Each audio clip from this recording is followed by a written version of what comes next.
Good evening, everybody. Welcome to the live recording of this week's Playlisted podcast. Y'all are in for a really good one tonight. We are introducing your host of the Playlisted podcast, Mr. Austin Burke.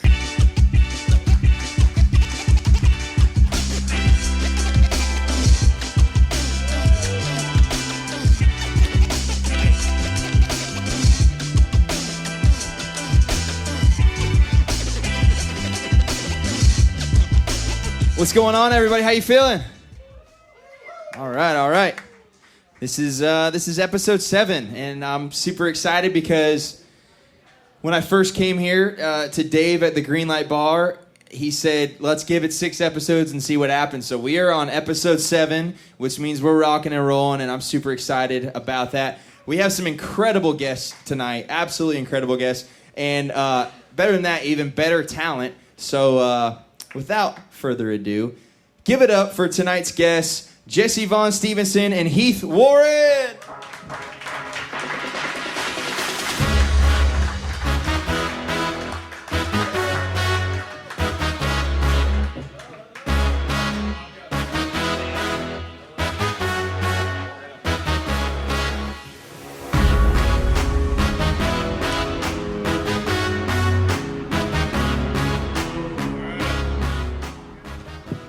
Welcome to Playlisted. Thank you guys for wanting to be a part of it. I'm going to walk you through what's going to happen, okay? Because I know you guys haven't been here. So basically what's going to happen, we have 6 artists tonight.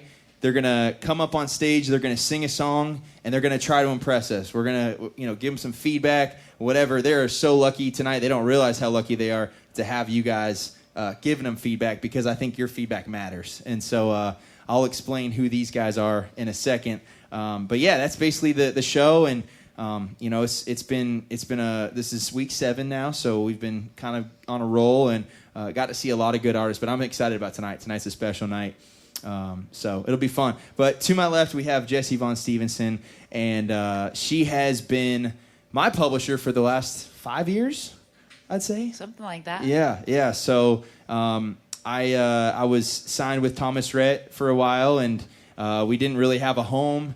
Nobody to look after the songs that I was pitching and all that stuff, and we finally found a home, and Jessi, helped us out, and has been an amazing publisher, and she's one of the best publishers in Nashville. So you guys are lucky to have somebody that hopefully one day will sign you to your first publishing deal. And we have over here my guy Heath Warren, who is one of Nashville's brightest young songwriters. Honestly, cannot say enough good things about this guy. Just one of the most talented songwriters, but beyond that, just one of the nicest dudes you'll ever meet. We got to spend some time in Arizona a couple weeks ago playing a show and just had a blast out there. And he's the kind of guy you meet for the first time. You're like, yeah, he's just the man. We're best friends instantly. So pleasure to have you guys on here. Thank you so much. Thank you so much. Absolutely. So got a couple questions for you. Heath, you wrote one of the biggest songs in the last couple of years, Rockin' a Hard Place. Yeah. Where were you when that song went number 1? Well, the way the radio works is funny. Sometimes they can, say, I think you're probably going to ring the bell in 2 weeks. And I had this trip planned to Cancun with my fiance at the time, my now wife. And we thought we had lined it up perfectly so we'd be in Cancun when we got the phone call, but it ended up being the following week, and I think I was just coming in for a write on a Monday morning. Which is the best, You right? never know, they'll update one of the charts on Friday, so you think you're celebrating all weekend, and then they update a real chart on Sunday.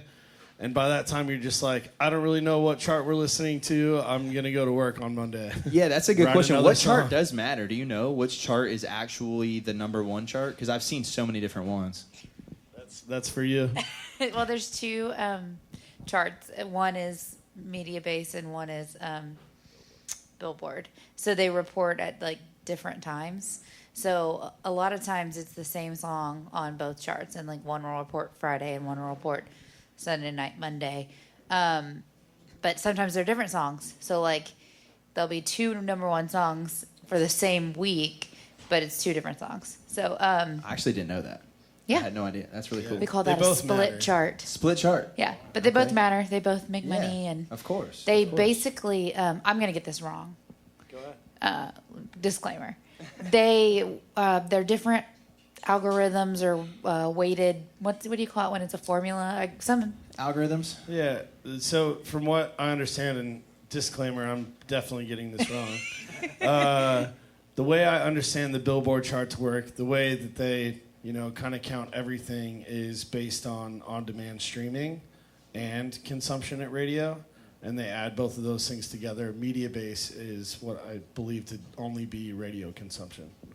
That makes sense. I also think they weight different stations different based on population and like listenership and stuff like that. That makes a lot of It's- sense. it's complicated. Yeah. No, it is super complicated. This whole business is complicated, but we're gonna try to figure it out. We'll never have it figured out. We're all just still learning, and we're Jessi, doing do our you want best. to draw the first name from the hat? Oh, You can yeah. you can announce the name once you pick it. Okay, Walker Taylor. Walker Taylor, come on up here. As Walker gets on up here, we will continue our conversations. So, you're a publisher.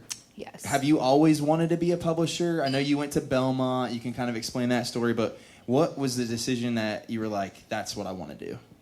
I wanted to meet a music supervisor, which is somebody who picks out songs for film and television advertising. I went to LA and I tried to get an internship in that, and I didn't, but I got 2 others, one at a label, one at a conglomerate that had publishing, and I kind of learned publishing there, and I was like, oh, that's for me. I liked the whole songwriter idea.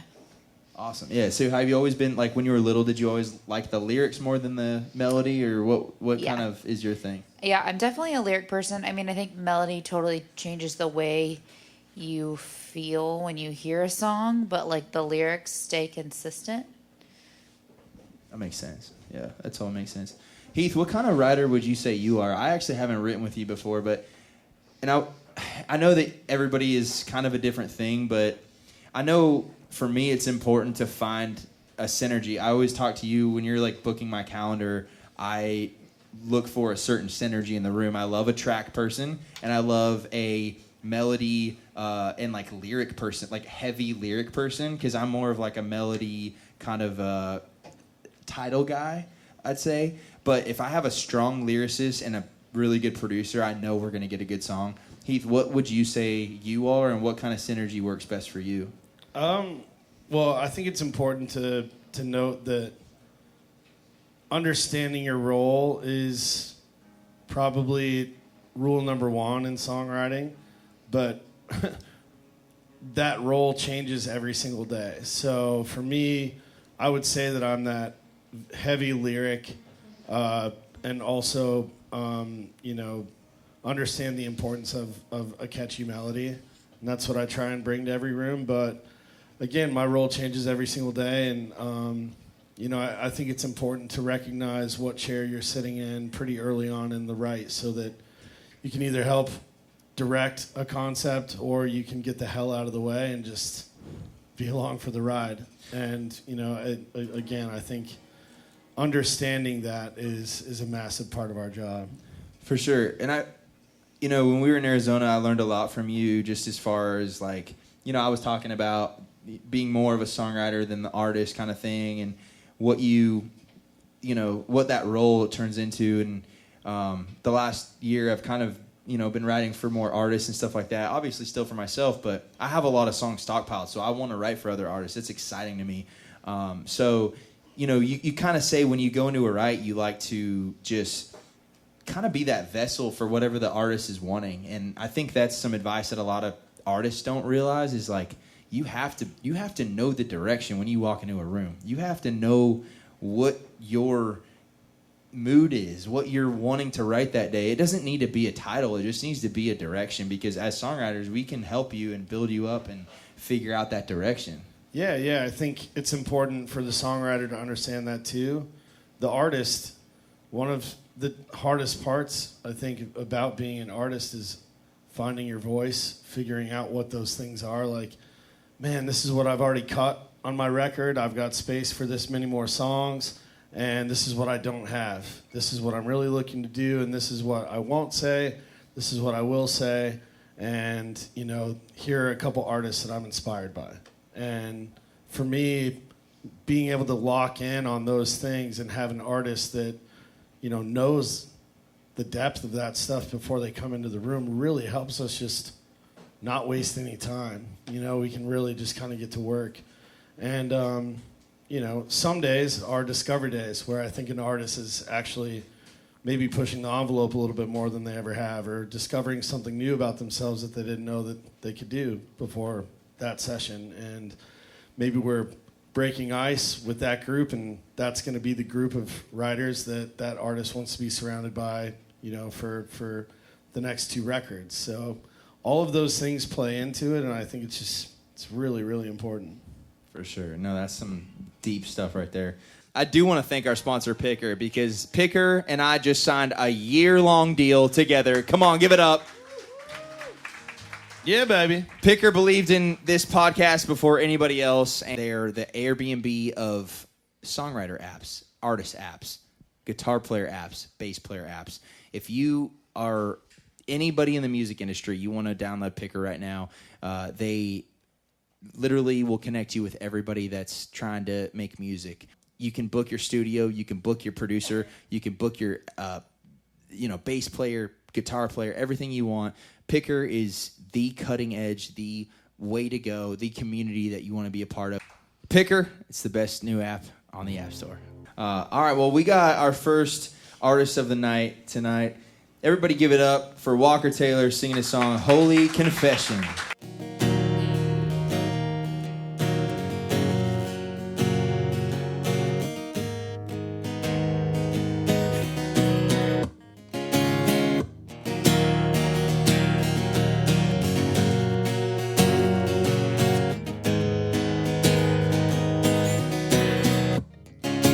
All these lines that I'm crossing, breaking hearts like they ain't nothing. All the fires that I got burning left me going up in smoke. And I'm finally realizing what my daddy said to me.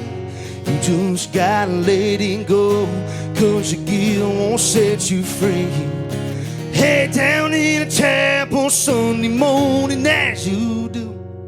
I'm praying for the light brings me closer to the truth. Well, this is my holy confession, my final redemption, my walk along the road starting over again. My wings are not broken and my heart's wide open. I walk into the battle with my feet on the ground. This is my holy confession.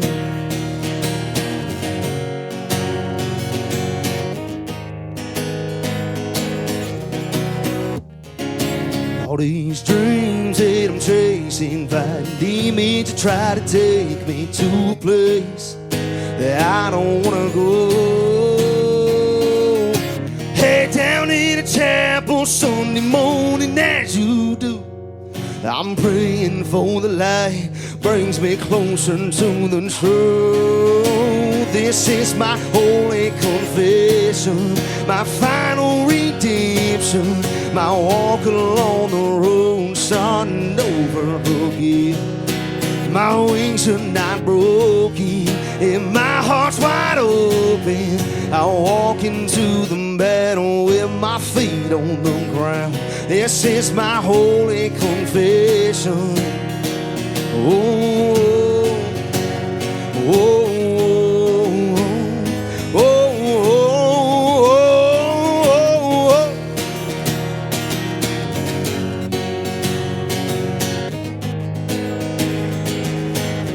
This is my holy confession, my final redemption, my walk along the road starting over again. My wings are not broken and my heart's wide open. I walk into the battle with my feet on the ground. This is my holy confession. Oh,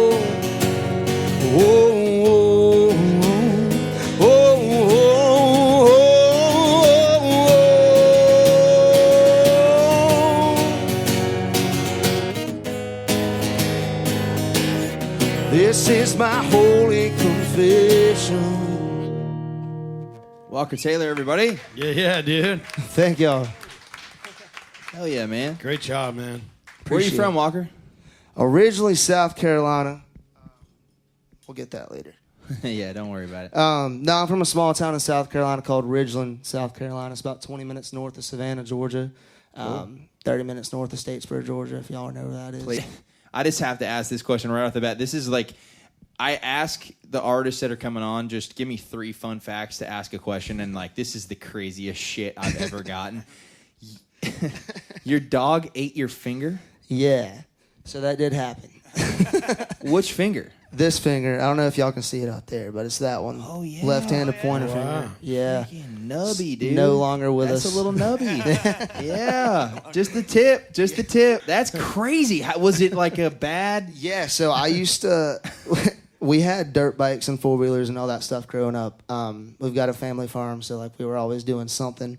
And we had a bike that was very much broken that we had brought back to the house, and my dad had fixed it, and he was like, hey...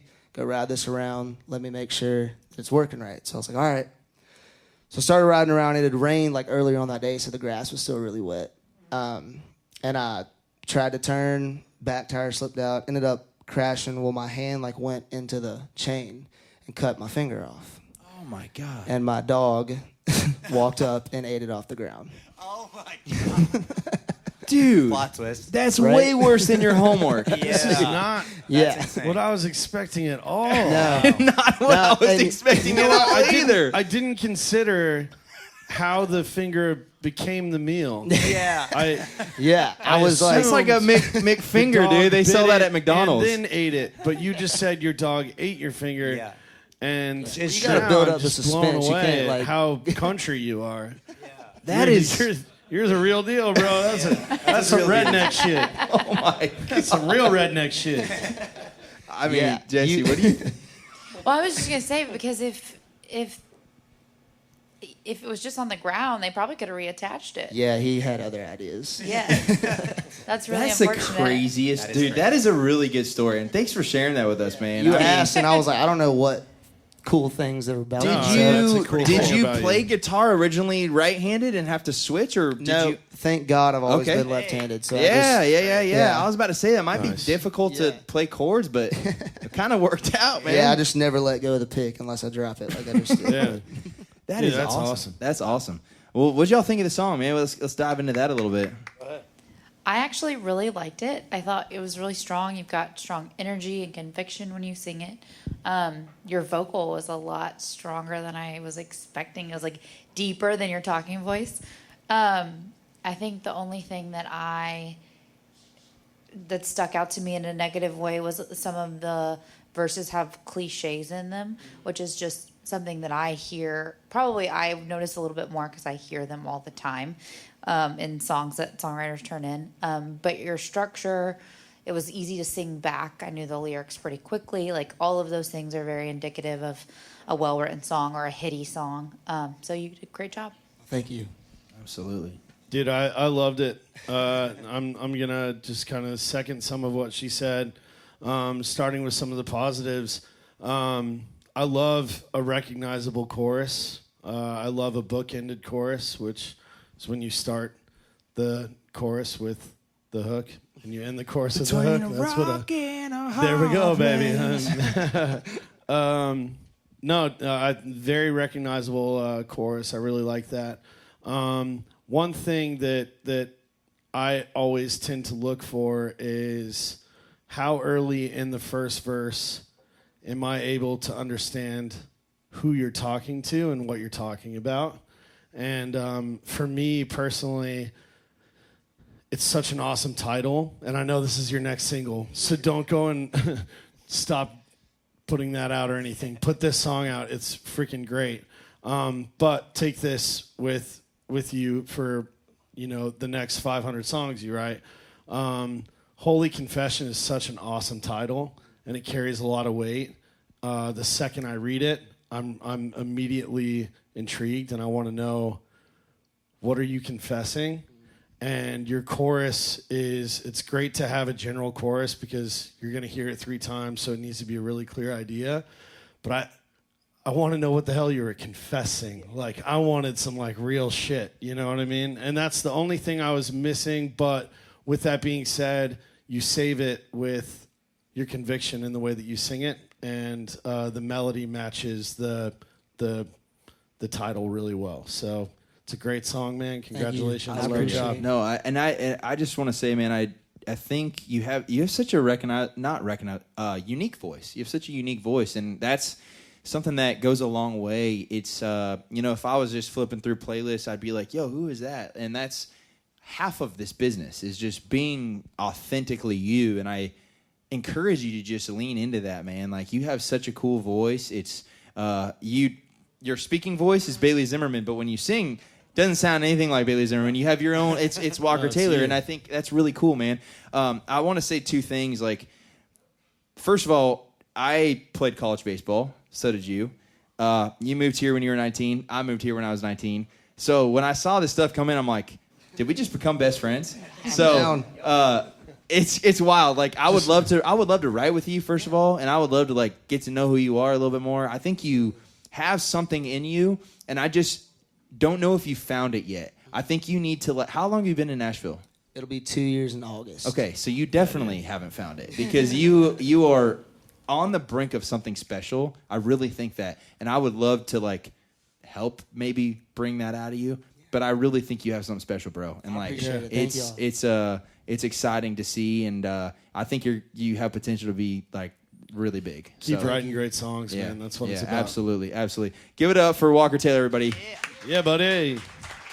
Get my number after this, all right?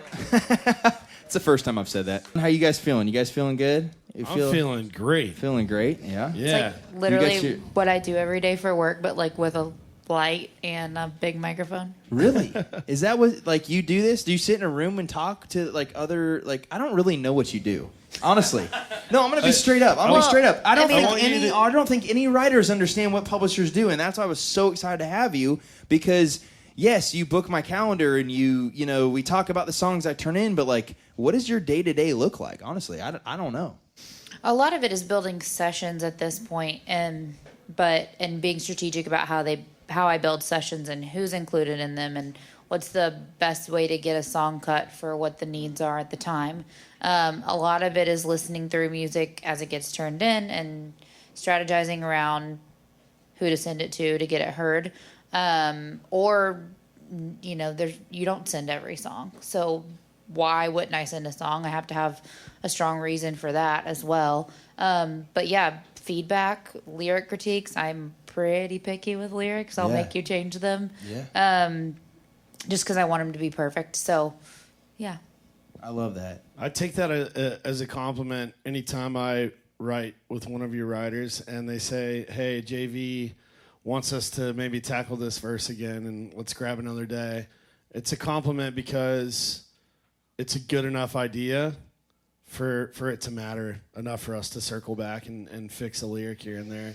Totally. If the song's not worth it, not that it's not worth it, but, like, if I don't see it having some kind of success, I'm not going to, like, make you go back and work on it. Totally. I'm going to make you grab the next name. All right, here we go. But I want to stay on this topic. Chandler James. Chandler James. And I mean that with, like, the most respect, Jessi, because it's like your job. I mean, how many people are on your roster?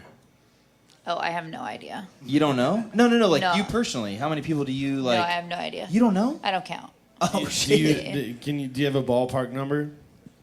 Can I plead the fifth? Sure. Okay, how many songs do you listen to a week? Okay, so I got really, really behind because we had a big pop camp last week. And then it's been a rough start to the year. But I had 90 in my inbox this morning, so I listened. This morning? But from getting backlogged in February. Oh, my God. So I listened to 40 today. Oh, my God. I'll listen to 40 tomorrow. You got 5 more tonight. Let's go. We're keeping it rolling. Yeah, do you, Most days, yes. at some point, does it just kind of blend together, or are you able to just? I mean, it's your job, so obviously you're not listening to music as a fan. You're listening to music to potentially pitch it, to potentially make money for your company. It's like it's a job. Yeah, I still feel really lucky to do it, right? I get to listen to songs all day, right? That's an awesome day. I think I don't normally listen in a batch like that. I just got behind. I normally listen as they come in, probably 10 a day. But I do kind of like listening in a batch like that because the ones that really stand out are the ones that I'm stuck in my head singing later that night. I'm like, oh, there's something there. What I want to say about you and our team at our company that I love is when you guys are sharing songs as a team and everybody is listening with open ears to try and,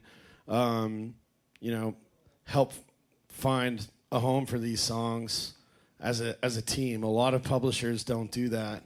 And I know as a songwriter, just to, have that many more hands on our songs is an incredible opportunity for us. And I know we really appreciate that you guys work as a team. Yeah, we get together sometimes once a week, sometimes more than that, and listen through songs that each other's picked for that meeting. Sometimes it's just the best song and you're like, oh, I can't wait for you guys to hear this. And sometimes it's a song that you're like, hey, I know this is good, but what do you think? Do you like it too? Or, am I missing something here? I think this song's bad. Do you like it? And a lot of times if you hate a song, somebody else in the room is going to love it and have an idea for it. So I use that meeting, and you use your coworkers to kind of riff on different ideas. I love that. Well, we got our second regular on the show. I heard his voice for the first time. I can't remember. Was it episode 3 or 4? I can't. I lost track. But honestly, one of those voices you hear and you're just like, man, this guy's special. I don't know what it is. There's something intriguing about him, and he's very standoffish. So each episode we dig a little deeper. Give it up for Chandler James singing his song "Don't Remind Me."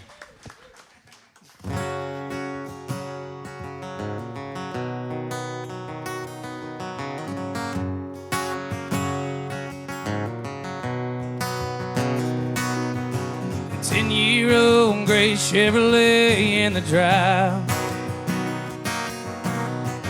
Every time I ride, I expect to see you sitting by my side. It hurts a little less each day, but every now and then memory comes my way. I need a new truck, I need a new town, a new road I ain't never been down. Highway, back road, 2-lane under the oak tree. I need a new house, I need a new bar, a new song you can't sing along to. It don't matter at all to me, as long as it don't remind me.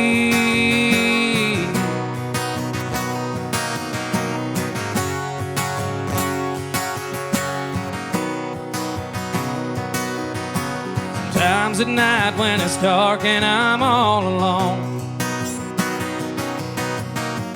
can't help but think back to when we were so in love. I'm lying in bed dreaming you'll come home, but you're still gone. You left me here on my own. I need a new truck, I need a new town, a new road I ain't never been down. Highway, back road, 2-lane under the oak tree. I need a new house, I need a new bar, a new song you can't sing along to. It don't matter at all to me. I've been down every road in this little town, and everyone still brings me down. And I've heard every song they play on the radio, but they don't know. I need a new truck, I need a new town, A new road I ain't never been down. Highway, back road, 2 lanes under the oak tree. I need a new house, I need a new bar, a new song you can't sing along to. It don't matter at all to me. It don't matter at all to me, as long as it don't remind me. As long as it don't remind me. The 10-year-old gray Chevrolet in the drive. Every time I ride, I see you sitting right by my side. Yes, sir. Chandler James. Thanks, man. Chandler James, everybody. Great song, dude. Heath, what you Great thinking, job. brother? What you thinking? You want to start us off? Yeah, you have I'll to go first ahead. this time. That sounds good. Great playing, man. Yeah, guitar work sounds great. I really love this song. Who's it about? I wrote that song when I was 18. So it's about a girl from high school, I guess. There you go, yeah. She's not going to listen to this. It's about Isabel. Her name's Isabel. Cool. Isabel. No, tell the truth. I love it. All right. We'll write that song next. Sounds good. Awesome, man. And you wrote that all by yourself? Yeah. 100%. Cool, man. Congratulations. Great song. I really love it. Again, I love choruses. That's where melodies really come to life for me. And your chorus really stands out. I kind of wish you would dig a little bit deeper. But more specifically in your chorus, where I wish all of us would dig a little bit deeper as songwriters. We put so much weight on the landing. Like, here's our title. Like, cheers, everybody. Here, you know. The most important line in a country song to me is the line before the hook. And that setup line is everything. And to me, if we're saying, man, I need a new this, I need a new that, I need a new this, I need a new that, but it don't matter to me. As long as it don't remind me. I love it. We're there. But we rhymed me with me, and it does matter to you. Because you're trying to get this girl the fuck out of your head. You know what I mean? So it does matter. So just a note, I would say grab a shovel and dig a little bit deeper, because that's the most important line. And then everything else just gets to carry the rest of the weight. Cool. But great song, dude. I really loved it. Thank you, man. I, piggybacking off of that, I wrote down, I don't like when words rhyme with the same word. Yeah. I'm a stickler on that. If I work with you, like, you hate me for that. But your vocal is incredible. You've got kind of like a Combs thing, but it's definitely your own. It's really strong and unique. It stands out. I also think one thing that songwriters or good songwriters do really, really well is write a common concept, like in a fresh way, or even not if it's a fresh way, but it's just executed well. And I think you did that. And I think, these are some scenarios when having a co-writer that could come in and just like clean up, polish up some spaces, offer you some minor lyric changes to make it like 10 out of 10. That's what I think co-writers do best. But it was really strong. You did really well. Thank you. Yeah, dude. I mean, this is your third time on the show, so like each, you played your best, second best, third best, and so like maybe not, maybe that. I only played it because Chase wanted me to. Well, dude, I really like it. Again, I wrote down me as well. I think just my one thing. It's like I wish it didn't do that, but again, man, you have such a cool, unique voice, and you have an ability to just draw you in no matter what you're saying. Even if you're saying me, it still means something because it's Chandler James singing it. And so I want you to be careful with that, because that's a power, but you got to be really careful with that, because you can sing whatever you want. It doesn't mean it's great. And so I want you to dig for the great stuff. I want you to to challenge yourself.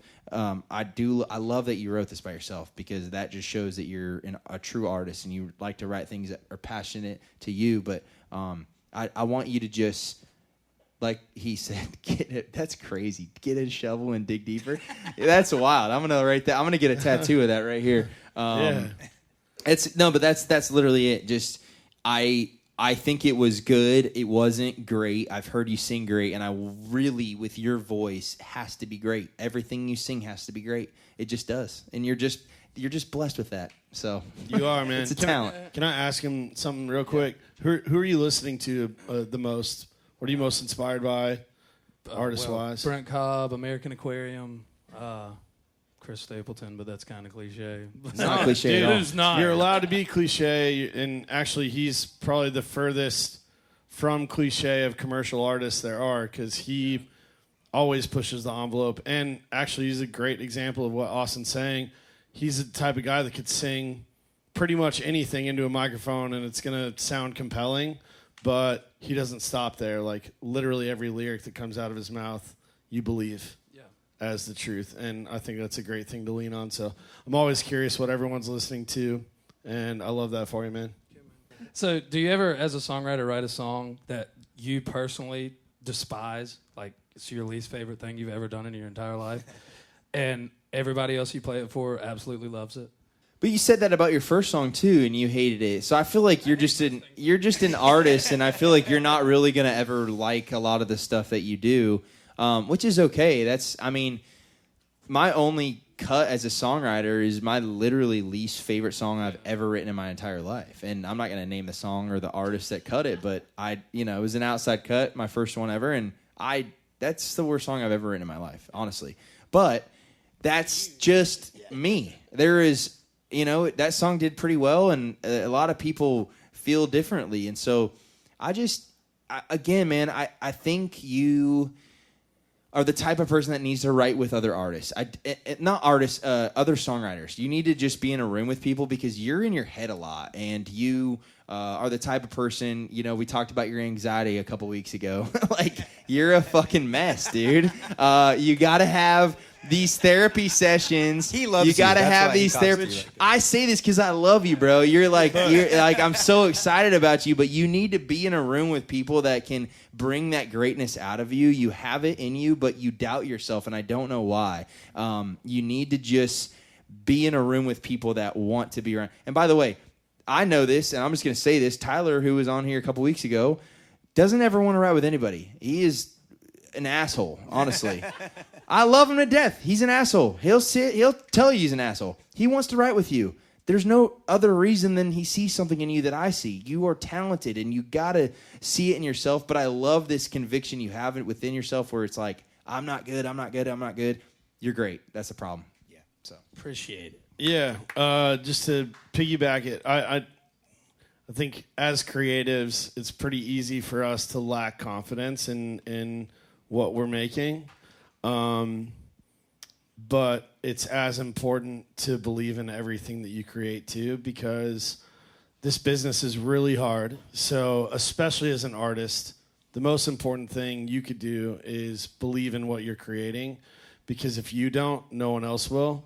And that's a really hard path to selling records if you don't believe in what you're singing. And what I always talk to artists about as a songwriter is not everything that we write has to be autobiographical. I think it helps sometimes, obviously, if the artist can connect to the lyric or the story somehow. It's super important, but it's not everything, because sometimes being super autobiographical is going to bring your fans a little bit too close to your life, and you're never going to be able to get out of that web that you drew everybody into.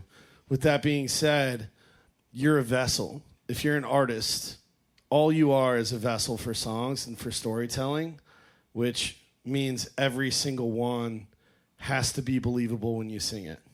So if you're choosing to sing it, you have to believe in it. And then that way, every single person that hears it, they don't have a choice but to believe it too. So keep doing what you're doing, man. I love it. That's what I would say about leaving the room with a song that you might not love, then maybe you just either it's not for you or you need to dig deeper. That's it. Get a Chandler shovel. James. Get a shovel. Yeah. Chandler James, everybody, job, give it up. dude. Come on. Let's go. Can I say something as a not? I feel like especially in Nashville, we're surrounded by so much music that it's like it's easy to hate everything you do. And then when you have that song that you're like, I think this is good, it's probably really good. You know, it's like we're surrounded by so much, so we're all natural haters. Everyone here is great. Yeah. And that's really hard about an already really hard job. Yes. Is being surrounded by people that might make you feel like you're not as good. It is. Jump into rooms with those people then. Absolutely. Yeah. Surround yourself with them. That's Absolutely. Well, the next name out of the hat is Heath Warren. We've never done this before, but we have a special guest tonight. So I'm like, man, do you want to play a song? We've never had one of the guest hosts play a song. So he's gonna get set up. We're in for a treat tonight. I want to give a quick shout out to kind of an interesting sponsor of the podcast. It happened last week. My dad, who lives 3 hours outside of Phoenix in Arizona, was out in, I don't even know what he was doing, in Pine Top, Arizona, and met a guy named Richard Carrier. Richard owns a company with his son, Richard Carrier. These guys go by Dick, so Dick Carrier. Their name is Dick Carrier Sr. and Dick Carrier, but it's not Junior because I guess he's bigger. And the company is called Dick Carriers. So they sent us a bunch of briefs. And Dean, did you try them on? I did try them on. They're pretty nice, good. right? They're good. They got the ball bustier technology. Whatever that means, they're doing it. I don't know. I gave your husband a pair. Are you excited to see him in these or what? Of course. Yeah. She got the Vouv orange color, so That's what I'm wearing. he's gonna be looking good tonight. So. Yeah. No, they're a family owned business, and I'm super excited to have them on the podcast. If you guys are looking to get some new boxer briefs, great company. We're excited to have them. Dick Carriers. Coming to a store near you. This is the first time in playlisted history that we have a number one song sung on the podcast. Thank you so much. Give it up for Heath Warren singing his song "Rockin' a Hard Place." Thanks, y'all. This is really cool. I didn't know what to expect at all tonight. I love Austin, and everything he does is normally pretty damn successful. But it's really cool to be able to come to this bar and have a room full of people that care, or at least act like they do. Appreciate you. This is Rockin' a Hard Place.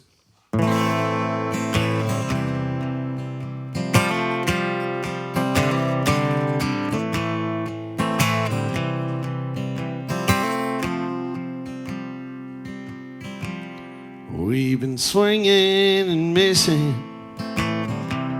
It ain't broke yet, but damn, it needs fixing. It's been a while since your kiss felt like kissing. It's just different. We've been talking about forever since we've been together. Something about a ring that makes you think we're better off with all this, but we're caught in between a rock and a hard place. Red wine and mistakes, tears rolling down your face. When I walked out that door, that's when I lost it. Midnight in Austin, damn, I'm exhausted. What the hell's this all for? Is this where it mends or it breaks? Between a rock and a hard place.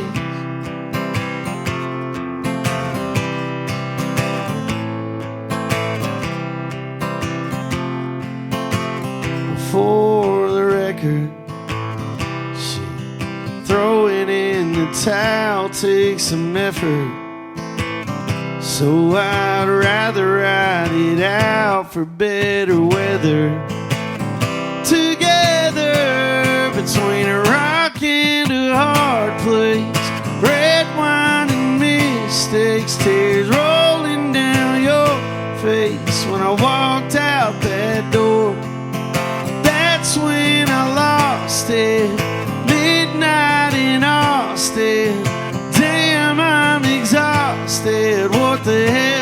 this all for?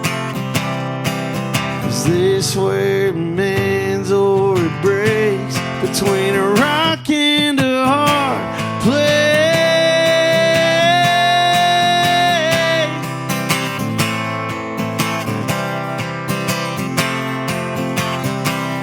We've been talking about forever since we've been together. Something about a ring that makes you think we're better off with all this, but we're caught in between a rock and a hard place.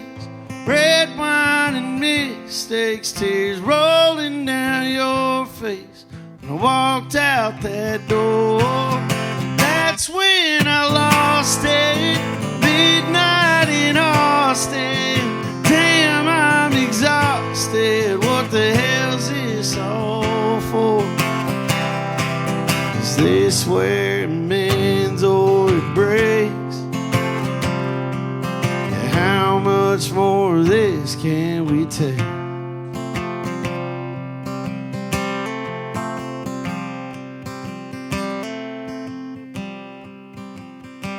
Between a rock and a hard place. A rock and a hard place.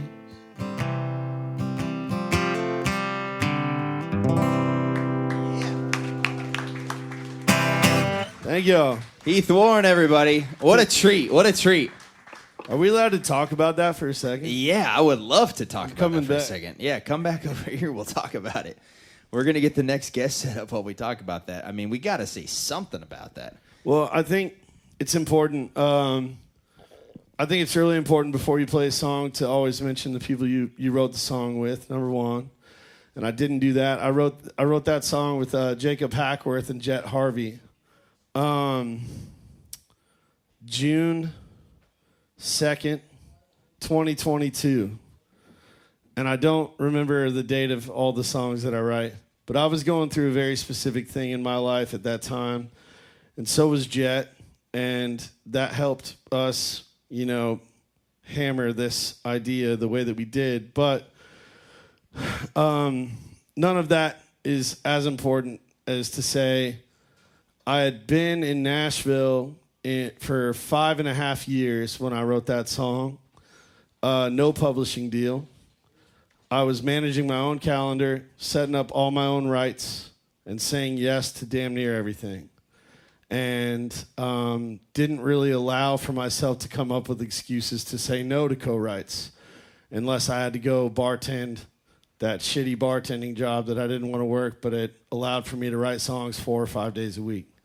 So the day that we wrote this song, Jacob Hackworth wasn't even on the session. It was just a two-way write, myself and Jet Harvey, whom I had met in passing but didn't know at all. And we just set up this writing date, said yes, and Jet showed up.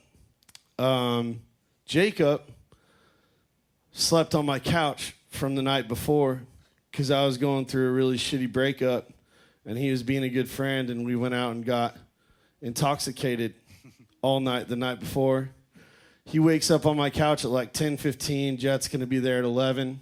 And I'm like, hey, man, I got to ride at 11. He's coming over to my place. And he's like, oh, shit, let me get up. I was like, no, dude, what are you doing today? He's like, nothing. I'm like, just stay and write this song with us, bro. I don't know this guy that's coming over, but let's write.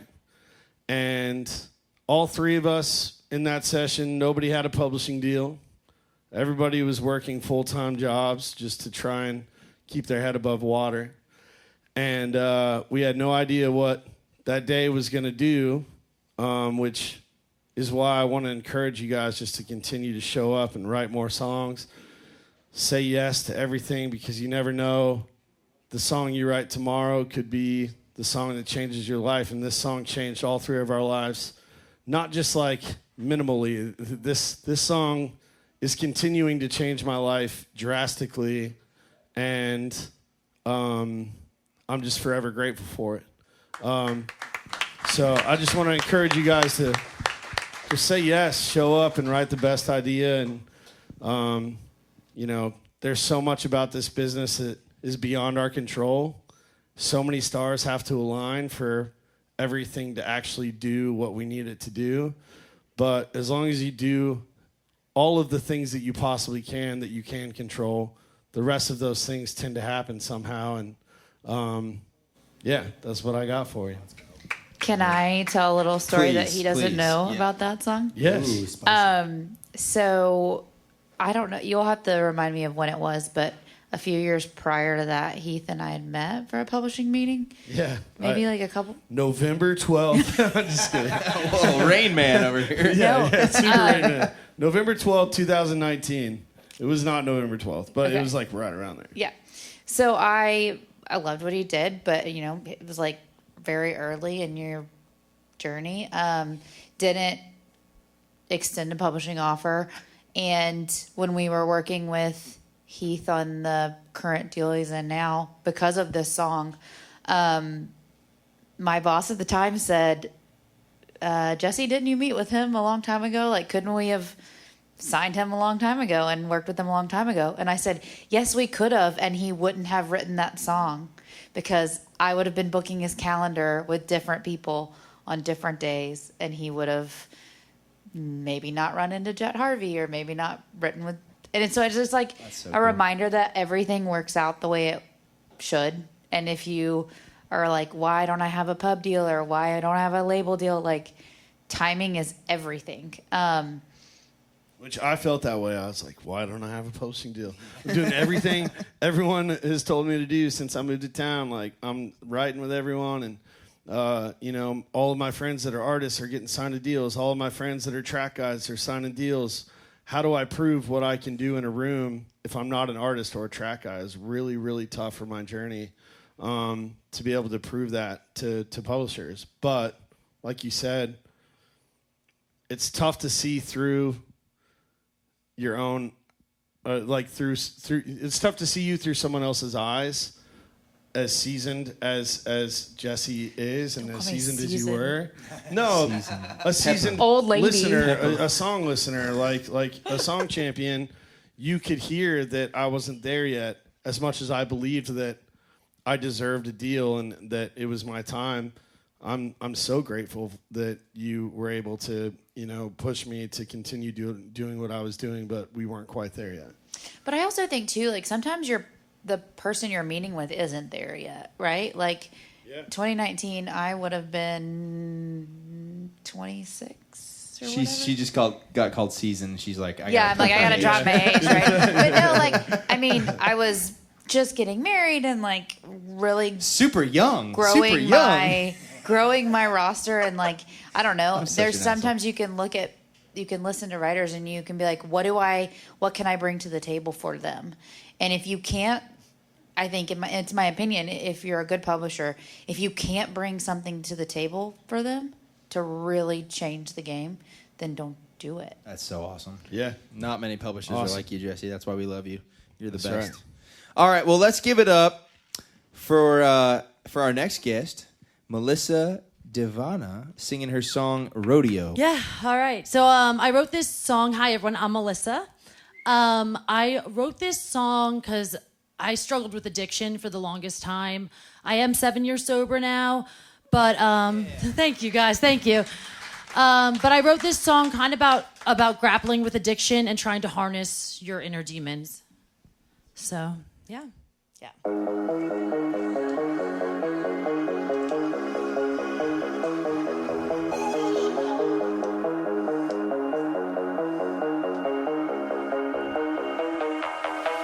I said, hold on tight, gonna be a bumpy ride, alright. My angel rolls her eyes from the seat on the passenger side. So if I'm gonna go all the way. So someone better stop me before it's too late. I'm spinning under the lights. It's me versus myself tonight. Oh no, here we go. Oh no, rodeo.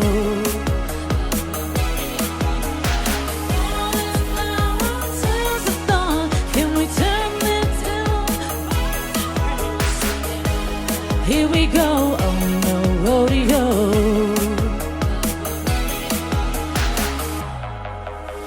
a blue-eyed boy, and I'm gonna make it mine tonight. Use my last soul to rope him into the dark side. And when my angel fastens her halo, the liquor speaking to my soul. Oh no, I'm spinning under the lights. It's me versus myself tonight. Singing, oh no, here we go. Oh no, rodeo, rodeo, rodeo. For this time there turns the thorn. Can I take the devil by the horn? Singing, oh no, here we go. Oh no, rodeo, rodeo, rodeo. No, here we go. Oh no, rodeo. Oh no, here we go. Oh no, rodeo.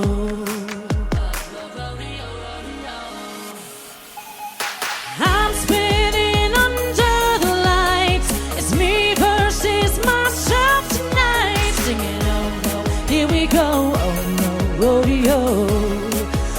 Rodeo, rodeo. For this flower turns to thorns. Can I take the devil by the horn? Singing, oh no, here we go. Oh no, rodeo. Rodeo, rodeo.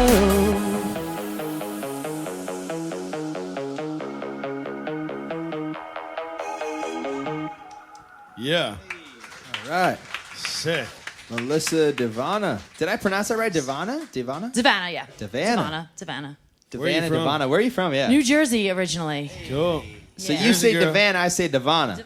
Devana, Tomato, you yeah. know. Let's go. Yeah. That's awesome. I'm gonna be honest. Like the first when you said we're gonna go all the way, I felt that lyric because you know I don't want to say I'm addicted to alcohol, but I like drinking, and sometimes when I drink, it's like, yeah, I'm going all the way, and like I don't know, you know, like I'm not just gonna drink, you know, I'm not just gonna. I can't really. Maybe I do have a problem. I don't know. Maybe now that I'm mentioning it, maybe I do. But I like that lyric because it was like, I'm going to go all the way. Like, I'm not just going to go halfway. I'm going to go all the way. And then it was, you know, if you hear the song, if you're not, like, in tune with what you just said about you being sober and all that stuff, I don't think you really know what it's about. But when you shared that, I was like, oh, that's kind of cool. It's like, it's a rodeo. Like, it really is. It's like having addiction and all that stuff. Like, I don't even know if I want to say it on this podcast, but I love gambling, and I've been sober from gambling for like almost 150 days now. I'm super excited about that. Nice. But it's a struggle. It really is, and it's everybody has their vice, everybody has their thing, and for me it was just gambling, and you know, I think you can't, like, I didn't want to just gamble on one game. I wanted to bet on all the games, right? So I don't know. Maybe you can share a little bit about your side of this song, and I really connected with it. I liked the lyrics of it, and it was really cool to hear that side of it. Yeah. Really quickly, do you mind walking us through the chorus lyric? Yeah, sure. Yeah. It was just hard for me to hear through Sorry, the yeah, track. and at some points I did mess up and I was nervous. No, so, you yeah. were great. You recovered. You kept going. That I'm not worried about that. It just, can you walk me through the lyric? Yeah. It's I'm spinning under the lights. It's me versus myself tonight. Singing, oh no, here we go. Oh no, rodeo. Before this flower turns to thorns, can I take the devil by the horns? Singing, oh no, here we go. Oh no, rodeo. That's an awesome chorus. I And love me that's- versus myself tonight. I love that. Yeah. They're really great lyrics in there, and just kind of do that thing where we don't always have to deliver everyone like the whole entire truth. And actually this song, like, it's about your sobriety. It's really like your story to tell. I love giving it to them, but without letting them, you know, in so deep that they can't relate to it themselves.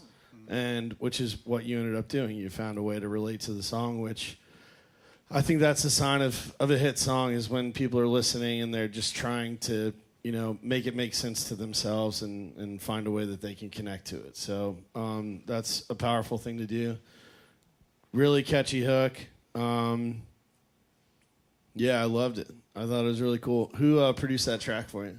I actually got it off YouTube.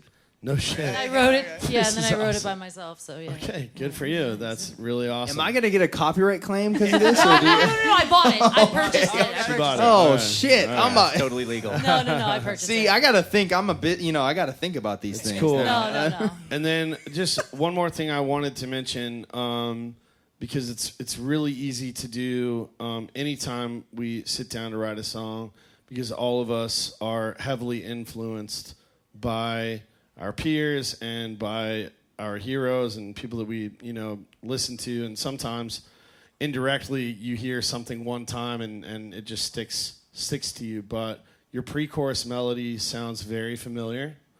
My job isn't to like point out the exact song that it's on, but I think it's something that comes up in a writing room when you have co-writers.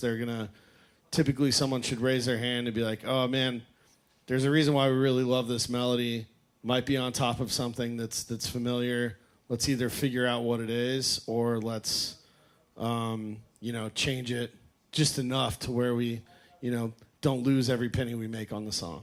Just something to think about. Thank you. I really loved how like early Lady Gaga it reminded me of, which was very cool. But like, I think you can mess with it a little bit to not be like right on top of her. But I do think that like you've got a vulnerable way of saying things with combined production that would be really cool, because a lot of times pop music can be light, not always, but it can be light, and it can be like not always make sense. So yeah, being vulnerable and telling a story like you did, and I kind of thought about it from a toxic relationship standpoint with like a couple. So I think it really is super catchy and can connect with people on a wide array of topics. Did great. And like, I don't know. I think being vulnerable is what makes people like songs. So keep it up. For sure. Yeah, I would share that story with when you're sharing that song on social media and stuff. I would just share that side of you, because I think, again, pop music is very like, oh, we're perfect and we are, just awesome and we are celebrities. But I think the thing that makes you a celebrity, it makes you awesome, is like your vulnerability. And I would encourage you to just share that. Yeah, be authentic. It's great. So. Yeah. Thank you guys. Great job. Yeah. Thank you so Awesome much. job. Appreciate it. You want to draw the next name? We're gonna keep rolling here. How we doing, everybody? Everybody all right? Yeah, we feeling good? Yeah? Feeling good? Feeling good? Cool. Gary Frost. Gary Frost. Gary Frost. Jack's brother. We're in an era right now where it's very much be in the room with the artist to win for songwriting, I would say. Would you agree or disagree with that statement? So when I started pitching songs, I was told that like it was that more than ever. And I really kind of came in when it was impossible to get an outside pitch. But the past like 2 years have felt more optimistic. And a lot of artists, because artists do have so many other obligations, a lot of them don't have time to write, especially if they're touring, like 150 dates a year or whatever. Like I also have always told my more successful artists, choose outside songs, because the bigger and more famous you get, the more unrelatable your life becomes. So like, in order to stay grounded, in order to stay connected to your audience, you kind of want to like choose the best song always, not just songs that you've written. And a great album, in my opinion, is a blend of all. But I think we're in a like positive environment for outside songs right now. No, that's encouraging. Yeah. I think that's got to be encouraging for songwriters and just music in general. It's like you got to, as an artist, I'm in a weird position because I'm an independent artist, so nobody really wants to pitch me a song because they're not going to make money on it. But I think as an artist, if I was in that position where a songwriter could make money on my music, I would love that opportunity. I think Garth Brooks was so good at that George Strait was so good at that. A lot of artists are so good at just listening and hearing outside songs and cutting them and making them their own. You know, that's a big part of it, is like make it your own song. So I love to hear that it's kind of coming back to that. That's what it's all about. I think also it can be discouraging to hear outside songs are impossible to get, because then as a songwriter, as you're building your catalog, if there isn't an artist in the room, then it feels like the day is wasted. Well, like, who are we writing for if getting someone to cut this song is impossible? Because that's what everyone is saying. It's not impossible. My first radio single in 2020 was an outside song that I wrote 5 years before it ever got cut. And it was just one of those things where, you know, kind of like Jessi was sent a pack of my songs before we met. I just kind of had like a pack of songs that were circulating Music Row, and somehow it ended up in a pitch meeting, and, you know, that song it was an outside song, got cut by a duo and went to country radio. And that was during the time where everyone was saying an outside song is impossible, and that was my first radio cut ever. Let's go. I think if you're looking for excuses not to do something, then you're never going to succeed. You know, I think you got to be willing to push the envelope. But I agree, the state that we're in right now, and I think we have Morgan Wallen specifically to really thank for it, is it's much more out there in the open nowadays that artists don't always write all their songs, and it's widely accepted because the songs are really great. That's a reflection of what Nashville possesses, right? The best songwriters in the world. But it takes an artist like that to believe in outside songs, accept outside songs, and then do what we talked about earlier to Chandler, making it believable. You have to sell it. You have to believe in it so damn much that everyone believes it's your story and believes that it's your truth. And the fact that Morgan can put out 36 songs on a record, and he only wrote 12 of them, and all 36 songs are bangers, we can all agree, and I believe every damn word out of his mouth. That's what being a vessel is. That's what being a freaking rock star artist is. Yeah. And that's what makes the songwriting machine and on Music Row work. Yeah. So, hell yeah, outside songs are dope. Rockin' a Hard Place, outside song. Outside songs are dope. We're gonna sell some merch in the back later. It says outside songs are dope. Gary Frost. Let's give it up real quick for Gary Frost singing his song "Older."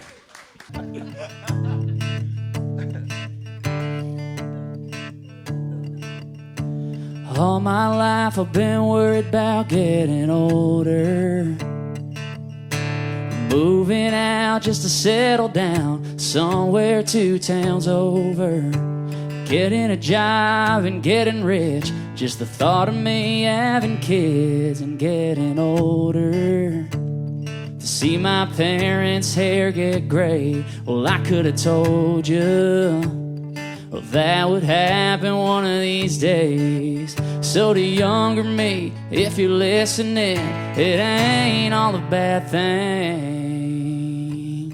It's like whiskey, it gets better when it's older. It's like a memory, you hold on tighter when it's over. So the younger me, you better believe not everything gets worse when it gets older. Like that hand-me-down pickup your daddy told you one day you'd both fix up. But when you finally did, now you think of him every time that it starts running. Yeah, it still breaks down and he ain't around, but you wouldn't trade it for nothing. It's like whiskey, it gets better when it's older. It's like a memory, you hold on tighter when it's over. So the younger me, you better believe not everything gets worse when it gets older. Yeah.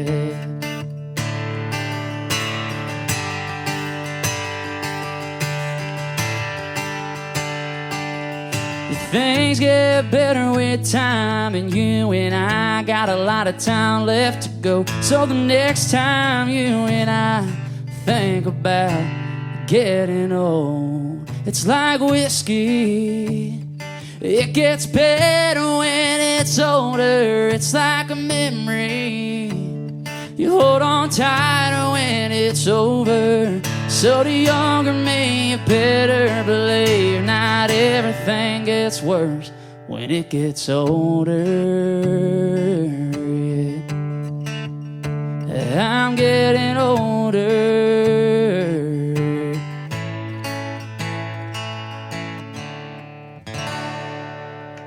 Yes, sir. Thank you. Gary Frost.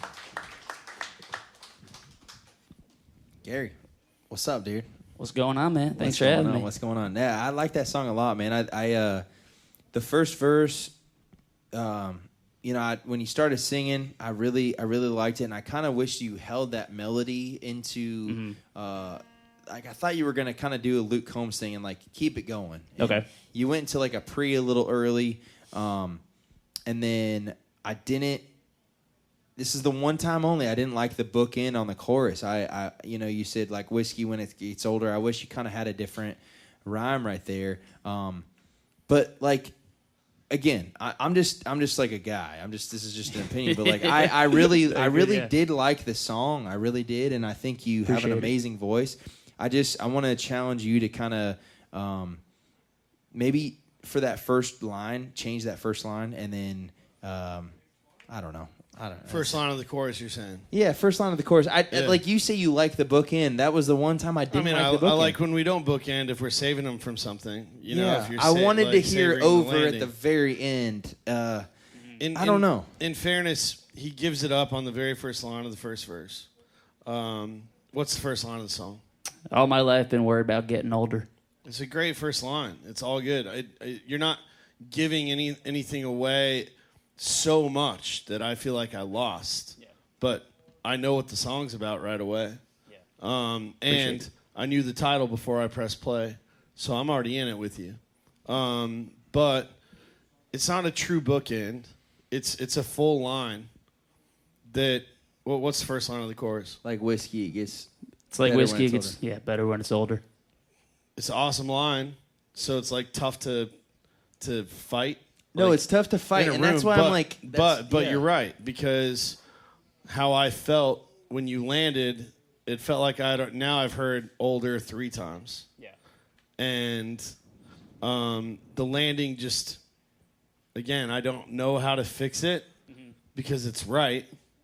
But it's right. The first line is right, and the first one book is right. The last one is line right. is right. The first line of the chorus, So I think a great note for that at the top of the chorus. If you did change that line, you're probably saving the best line of the song. Different tag. rhyme with over on the first line. That's I don't know. Yeah, definitely. That's my only advice. But like, awesome song, dude. Really, Really like, awesome the song. story behind Thank it, you. like. We're all getting older, man. Our backs are hurting a little bit more, so. Yeah, that's me. I'm hurting on every day. Yeah, That's thank you. Dean, thanks, buddy. Got you guys. You're on it. I've been waiting for you back here. Thank you. great. I only have a couple of those, but I save them for the good moments. Gary, I think this song is really well crafted, and I get what you're saying. You wanted him to keep going on that first verse melody. Is that what you're saying? I think you could ditch that pre-chorus chord change. Okay. Because it's the only time you go there. Yeah. Until you go to the bridge. And this isn't a lyric thing. Maybe the lyric is right, but I do agree. I feel like you went to a chord change because someone taught you we have to put a pre-chorus here. And not every song needs a pre-chorus, but sometimes not every song needs a chord change either. The first part of the first verse was so good, I just wanted to hear it again. That's all I'm saying. It was so good, I wanted to hear it again. And then like I wanted to hear that punchline just nail. And so that song is like really good, great, dude. Really good. Yeah. Thank you. It's a very well crafted song, bro. Thank you very job. much. Appreciate the feedback. Will you read me the first verse in its entirety? Yeah. So it's all my life been worried about getting older, moving out just to settle down somewhere 2 towns over, getting a job and getting rich. Just the thought of me having kids and getting older.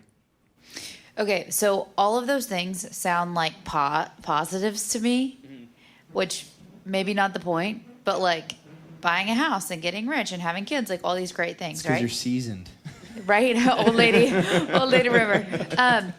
But all of those things sound like a positive thing, but you're trying to say that being older is negative, and then you're going back to the chorus to say it's positive. So I actually think this is the best concept that I've heard tonight, but I want you to scrap it all and start over. Okay. I think, except for the melody. Okay. I want you to write the verses to be all the shitty things about getting older or things getting older, like your baseball glove wearing out, or like, I mean, things like falling apart. Tread on the tires. Yeah. Whatever it may be, I think you make Baseball that glove's yours. good. Baseball glove's good. Let's do like shoes or like, like. I mean, it I could don't be know, it could be anything. It could be Yeah, tires a are good. heart. Yeah, I yeah. mean, it could Your be heart. Suck to Your get old. lungs. things that suck to get old, and then the chorus needs to be like things that are better when you're getting older, and then maybe you add in a bridge that are like specific things that you're experiencing in life that are good about getting older. I think it has so much potential, but it's got to be reworked. What if your first verse was your chorus? Yeah. Yeah. Yeah. Read the whole thing down, and I want everyone in here to picture this as the chorus based on what she just said. Can you try something? Can you play? I want to just try. I've never done this. This is before. harder. You do that. No. Play the chorus on guitar, and sing the first verse. If the phrasing works. And But this can you we're putting you on. read it for And us? by the way, Gary, we're only doing this because this song is really fucking good, and Yeah, you're it's really awesome. good. So I hope you know this. Here, do you need a pick? Yeah, drop mine. And this is fun, right? Y'all with us? Yeah, this is fun. This is fun. All right. Oh, wait, I found it.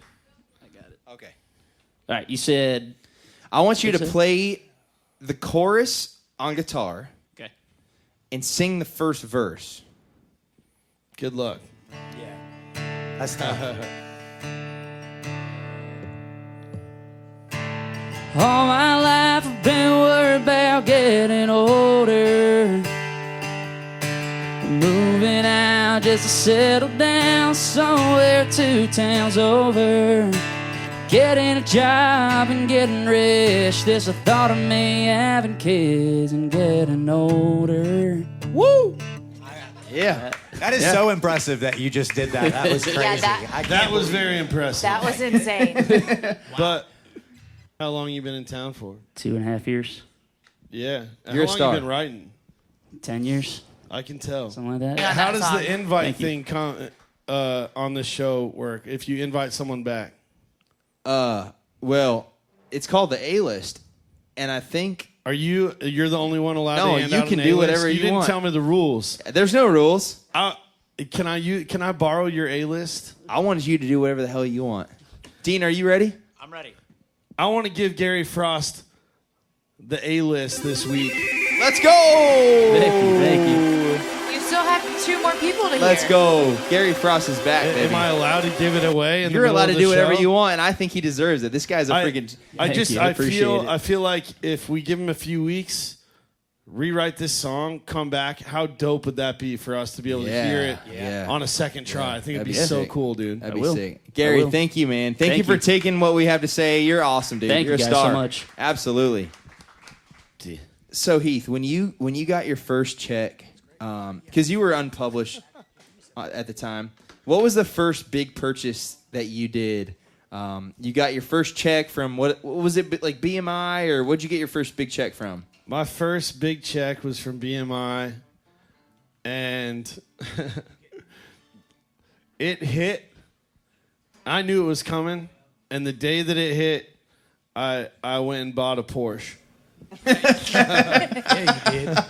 Dude, that's the kind of money that's so great. In fairness, I was so broke, and I drove the same car for 11 years, and I drove it to the point where it couldn't drive anymore, and I had started Ubering to my rights, and I was also so broke that I couldn't afford to Uber to my rights. It was on a credit card. And you got the Uber credit card?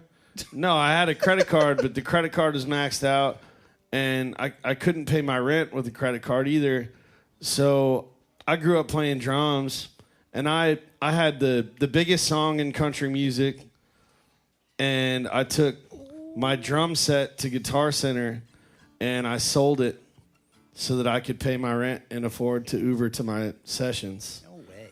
And I had the biggest song in country music at the time. And while I was there, one of my a co-writing friend of mine saw me selling my drum set, and he's like, "What the hell are you doing?" I was like, "I got to sell my drums. I can't afford my rent."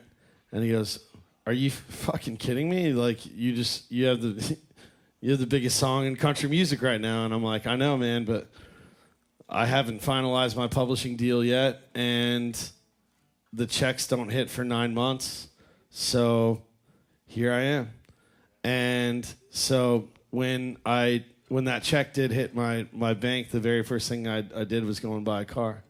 That's so badass. But it just happened to be a Porsche. Yeah. And my dad was pissed. He's like, "You're the dumbest motherfucker." Don't go spend all your money. You've been broke for 10 years. We've been supporting you this entire time. I'm like, "Dad, I'm writing this next story. gotta There's have this another Porsche." story I want you to tell after Prior plays, but Okay. it's pretty freaking cool. Everybody give it up for Prior Bear singing a song, One Left Behind. Yes, sir.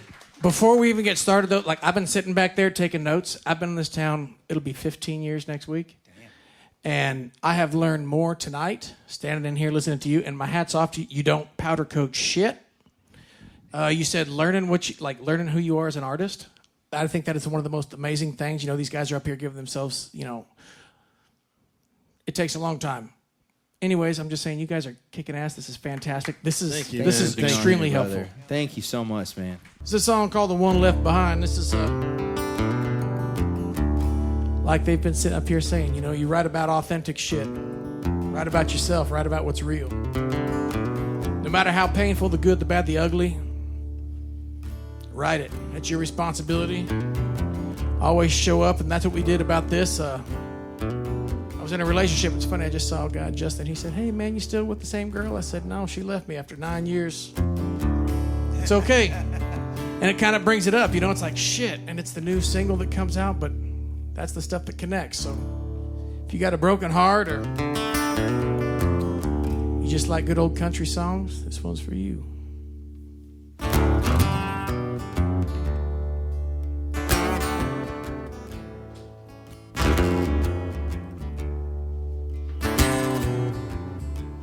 Said you made it to Houston, cried every mile, dodging potholes and sad songs, pulling a U-Haul full of half of our lives. I appreciate you calling. Let me know you're alright. But if you think it's hard leaving, baby, try being the one left behind. 'Cause the one left behind, as I look at these walls where we hung up the memories, just 'cause they're empty don't mean they're gone. Over ain't easy, no matter which one decides. But if you think it's hard leaving, baby, try being one left behind. We can make some noise to that, like, yeah. You're gonna wake up tomorrow, new town, a new place. I'll be staring at the ceiling, laying here not sleeping in the bed that we made. Oh, 'cause the one left behind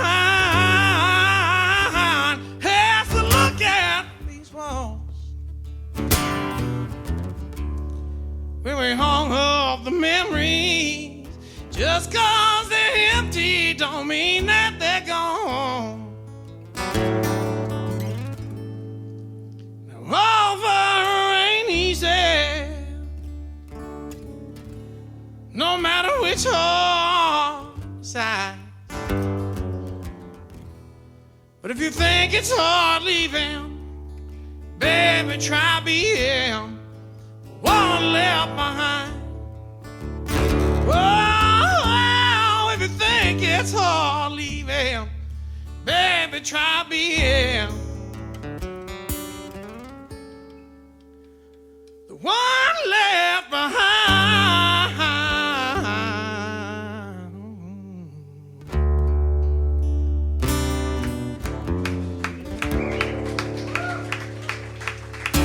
Now go easy on me, please. Oh my goodness. I didn't know it was going to be a panel at the end. I was like, oh, shit. I was sitting there in the back. I'm like, ooh, good.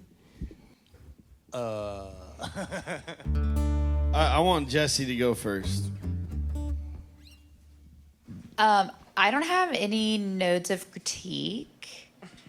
I love the blues influence guitar in the front on all the way through. Your pain is very palpable. I'm sorry. It's okay. I spent the better part of my 20s heartbroken. Is the worst. But it makes for the best songs. Phenomenal. 10 out of 10. Yeah. Thank you. Thank you. I was so curious to hear what you were gonna say, because no, I didn't think you were gonna be mean. I think we write a lot of songs. I can tell you write a lot of songs. Yes, sir. How many songs you write a year? It's 365 days in the year. I mean, I bet. You think you're writing over 200, 250? Yes, absolutely. Yeah. You're ripping.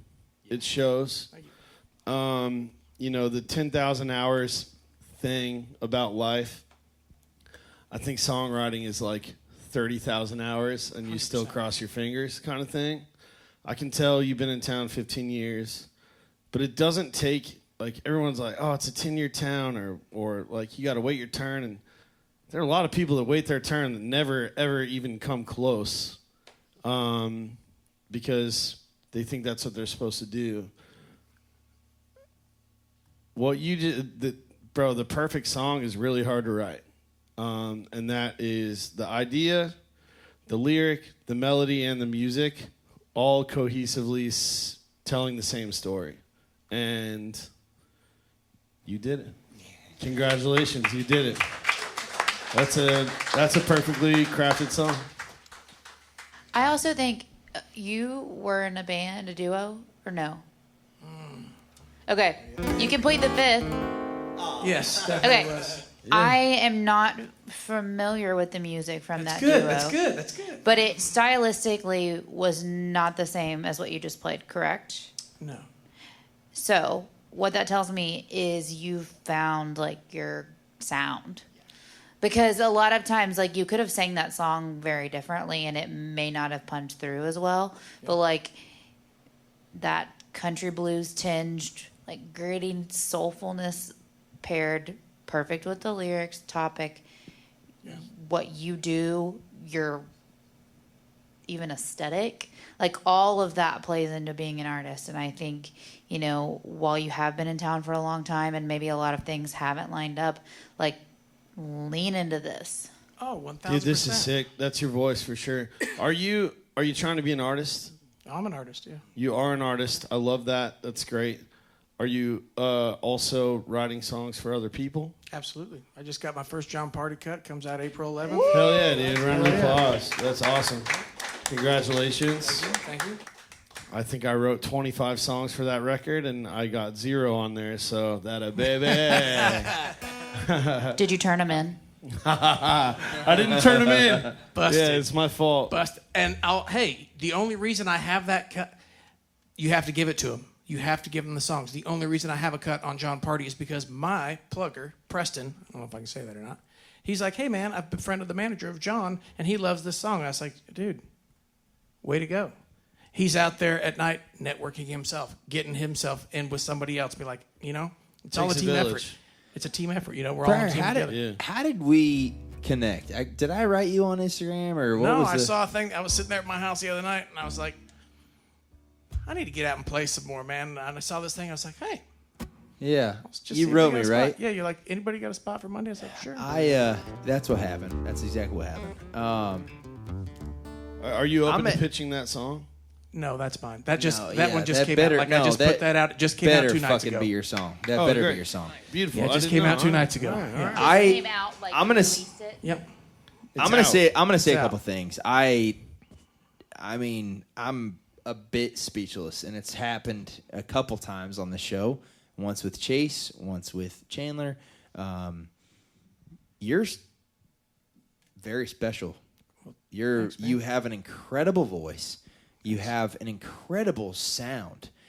You are an instrument within yourself. I don't think you realize that. I saw you singing, and you're like your own instrument. It's like you got guitar, you got fiddle, you got Pryor Baird, baby. I mean, you are unbelievable. He's got. This is my hype team over here, ladies no, and I'm gentlemen. I serious. paid them But- extra for this shit. What I love about this is we've said a lot tonight, and by the way, I'm not like anyone enough to come up here and tell you guys what to do with your songs. Everybody's great. I just what you're up to is all of the things that we've discussed tonight about figuring out who you are as an artist, what you want to say, what you sound like, being believable, and writing a song start to finish that carries the weight of the world. Where are you from? Where are you from? Don't throw anything, but I'm from California. You have one of the best fucking voices I've ever heard on the show. Wow, thank you. I'm not kidding you. You are so good. You are so talented. You found your thing. I am so proud to be from the West Coast and have you represent the West Coast. My man. Seriously. My man. That's all I got to say. Not only are you A-listed, I feel like I just won something on Nintendo. you made the A-list. You are a regular on the show. You can Hey, come man, on the thank show you. whenever you want. You can Thank be on you. here every week, whenever you want to be on here. You just made the A-list, and you are the newest regular on the show. Congratulations. Yeah, thank you. That's awesome. I got to give you a Whatever hug for these that. guys are doing, listen to what they're doing because they're preaching the truth. This is real shit. Thanks. Stop man. West Coast hate. That is the lesson we're learning from. Great job, man. That is one of the best voices and best songs you're ever going to hear on the show. Seriously. Pryor Baird, thank you so much, man. I appreciate you being on man. here. Thank you. And That thank you, was- thank you. Thank you very much. Absolutely. And be proud of being from California. It's a I damn am, good damn it. place. You're from one of the most beautiful places in the whole world. It's Be amazing. more proud about that song. That song Yeah. is gonna. All right. Are we good? We got one more? Give it up for Cole Brad for singing his song For Sale by Owner.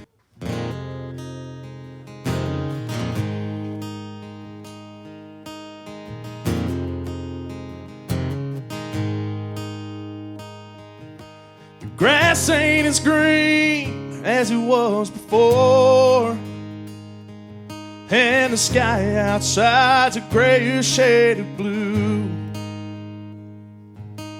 Paint's peeling off that old front door, but the mat on the ground still welcomes you. There used to be a man and a woman, 3 kids and 2 damn good dogs. Breakfast in a cast iron skillet, all their memories on the wall. But their kids moved out, man left town for the streets of gold in October. Now she's left with some boxes on the steps and a house for sale by owner.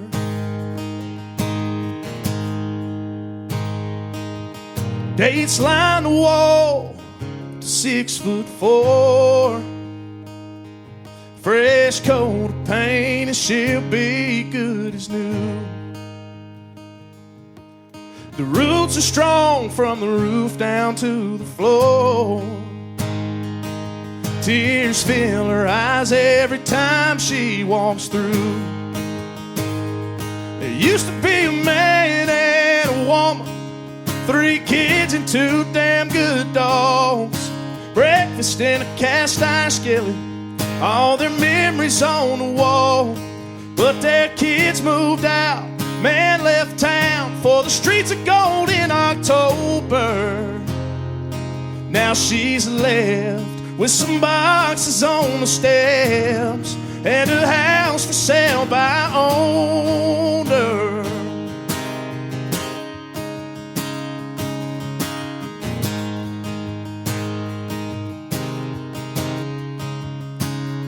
She's packed up and all alone, but moving out ain't moving on. She knows it ain't just sticks and stones that make a house a home. There used to be a man and a woman, 3 kids and 2 damn good dogs, breakfast in a cast iron skillet, all their memories on the wall. But their kids moved out, man left town for the streets of gold in October. Now she's left with some boxes on the steps and a house for sale by owner. For sale by owner.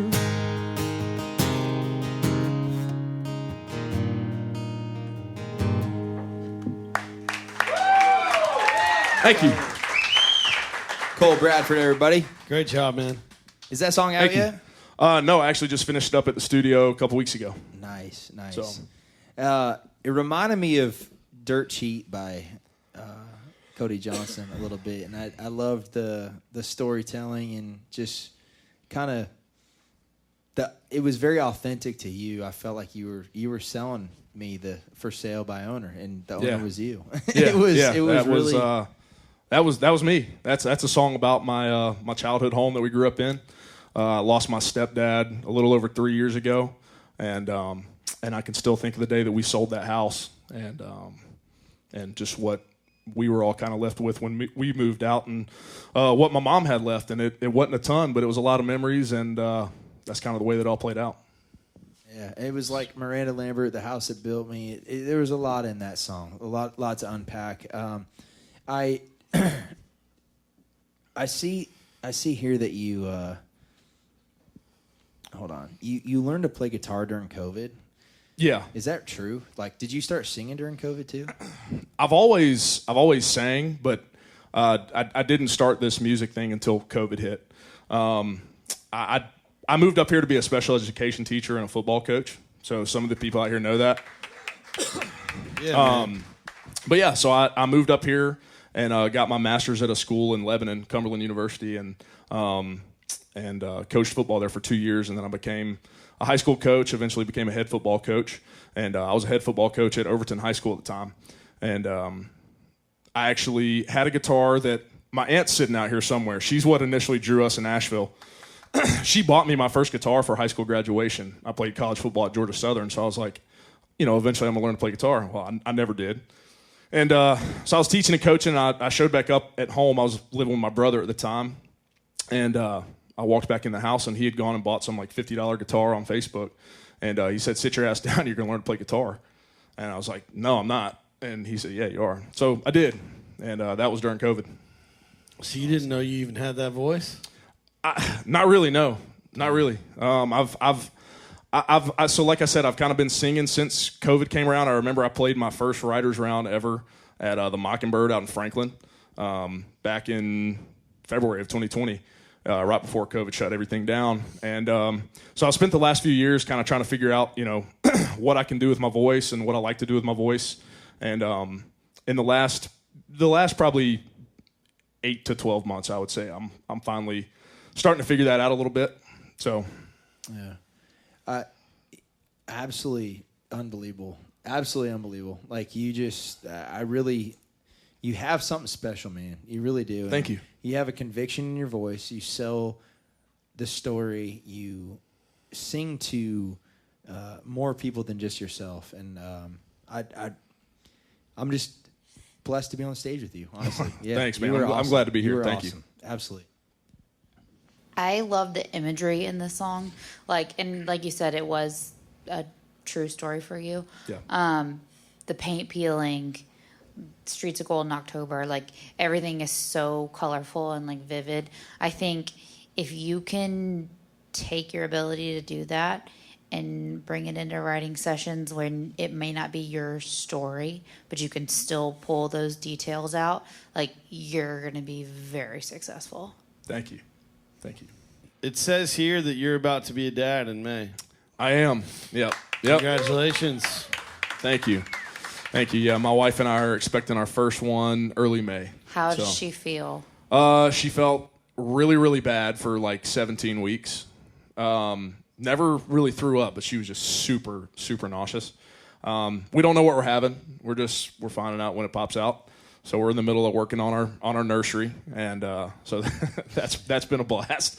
My dad was also a high school football coach, head football coach, and an educator for 32 years. And your kid is lucky to have you, man. Appreciate that. My pops, tough as hell, but wouldn't change it for the world. He taught me everything, and that's really cool, man. So congrats. As far as the song goes, I love this song, and it possesses all the things I think we love about country music. I think that's what country music consumers are always searching for: is number one, to feel something, number two, figure out how the hell they relate to it. Yeah. So you did a great job. I think every lyric's great. Thank you. I love the hook. Cole, when does it come out? Do you know when it comes out? I'm waiting to get a mix back. But it'll be soon. Within 8 months. The next month or so. That's showbiz, baby. No, I'm kidding. That's awesome. Yeah. Well, as soon as it comes out, you made the A-list. Sweet, man. Congratulations. Thank you. Boom. Great job, dude. Absolutely. Thank you. No, amazing song, and congratulations, man. You're going to be an awesome dad, and I would love to have you back, dude. I want to hear more songs of yours, and just cannot wait to hear the stories that you have to tell, because that song was so good. So awesome. You have an amazing voice, amazing talent, and you're going to be a great dad. That's all that matters at the end. It's the best. That is literally all that matters at the end. It's the best job in the entire world. Ask Jessi. She's the best mom in the world. I love your stories on social media talking about your daughter. I roast my kids on yeah, social you media. roast your daughter bad. But isn't it the best job in the world? Like, can you give him any advice being a dad? No, it's a shit show. It's a free-for-all. You just, like, do your best. Love that. Pray to God and do your best. But it's also, I think, the best advice I ever received was the only person that's going to remember if you worked late is your kid. Yeah. So, and here I am working late. Yeah, that's my fault. Every now and then there's an exception. That's my fault. Everybody, give it up. That was an amazing Thank song you guys. by Cole Bradford, everybody. Well, Jessi has to get home to her sleeping baby, and Heath. Appreciate it, man. Thank you. Thank you so much, guys. Seriously, this was Thanks, a very special night. I know this is the longest show we've ever done, but like so much just fruit from this show. Like, I just feel like it was so amazing, and people hopefully can learn a lot from it. I love you guys, and it means the world that you would be a part of this. I really, genuinely, from the bottom of my heart, thank you. Thank you so much. You guys are awesome. Give it up for Jessi Vaughn Stevenson and Heath Warren, everybody. Come on. Thank you.